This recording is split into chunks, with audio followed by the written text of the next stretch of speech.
अलख निरंजन जय शिव गोरखनाथ।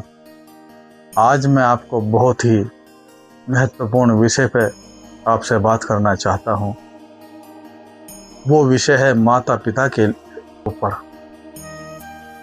हमेशा जीवन में याद रखें, आप पूरी दुनिया घूम लें, पूरे संसार को देख लें, दुनिया की सारी दौलत कमा लें, पर संसार में सबसे बड़ी दौलत केवल और केवल माता और पिता होते हैं, क्योंकि उनके रक्त की एक बूंद के द्वारा ही हम सब उत्पन्न होते हैं।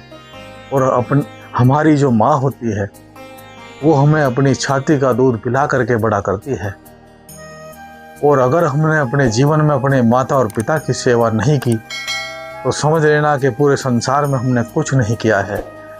आज मुझे सुन करके बहुत पीड़ा होती है कि माता पिता ने अपने बच्चों को पढ़ाया लिखाया और बहुत ही बड़े और ऊंचे ओहदे पर पहुंचाया, उसके बावजूद भी बच्चे अपनी अपनी जगह ले लेते हैं और अपने अपने रास्ते पर लग जाते हैं। और माता पिता एक एक कमरे में सड़ते रहते हैं और बड़े दुखी और परेशान रहते हैं। कुछ लोग तो ऐसे भी मेरे देखने में आए हैं कि उन्होंने अपने माता और पिता को अनाथालयों में छोड़ दिया और वृद्ध आश्रमों में छोड़ करके चले गए और जा करके उन्हें खर्चा भेज देते हैं।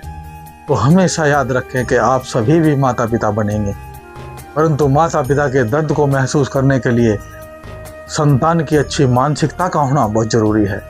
अगर अपने माता पिता की आप सभी लोगों ने सेवा नहीं की है तो ध्यान रखना, आपको संसार में परमात्मा भी माफ़ नहीं करेगा। तो माँ से बड़ा संसार के अंदर कुछ नहीं होता और पिता से बड़ा संसार के अंदर कोई साया नहीं। तो पिता ब्रह्मा, पिता विष्णु, पिता महेश होते हैं और माँ दुर्गा, माँ आदिशक्ति, माँ काली और माँ शक्ति होती है।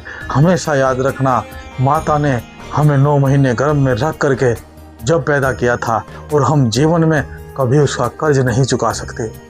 तो अपनी माता और पिता की पूर्ण रूप से सेवा करें निस्वार्थ भाव से, और जीवन में आप देखेंगे कि आप हर चीज़ से प्रसन्न रहेंगे, हर चीज़ से मस्त रहेंगे, क्योंकि माता पिता से बढ़कर संसार में कोई देव नहीं होता।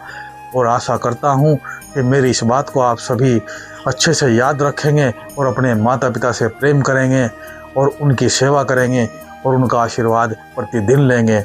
अलख निरंजन जय शिव गोरखनाथ। गुरु महाराज आपकी इच्छा पूरी करे। बहुत बहुत आशीर्वाद।